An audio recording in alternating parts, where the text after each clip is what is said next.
L'économie encore, et si la France devenait la nouvelle place forte des marchés financiers en Europe? C'est une des conséquences du Brexit. Après HSBC et d'autres, la banque américaine JP Morgan pourrait à son tour transférer des dizaines de salariés de Londres à Paris. Camille Gutin avec Paul-Luc Monnier et Anto Filippi.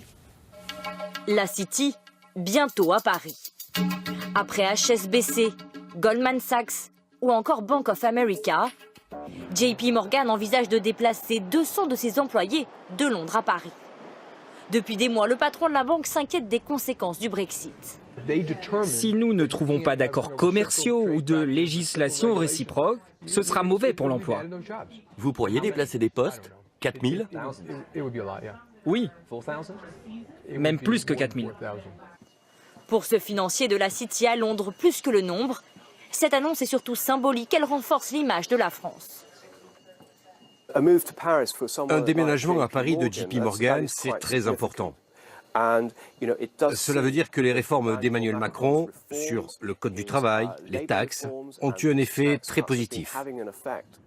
La capitale française poursuit son opération séduction face à d'autres places européennes comme Francfort. Depuis la signature du Brexit, une trentaine d'entreprises ont déjà annoncé leur déménagement à Paris, l'équivalent de 3000 emplois. La région Île-de-France ne cesse de vanter les atouts de Paris. Aujourd'hui, c'est essentiel pour les entreprises basées au Royaume-Uni d'avoir un pied en Europe, car elles sont dans un contexte absolu d'incertitude, d'une part, et deuxièmement, si elles ne le font pas, demain, elles n'auront plus accès à ces marchés, un marché de 500 millions de consommateurs. La capitale espère attirer d'ici la signature du Brexit en 2019 un peu plus de 10 000 emplois.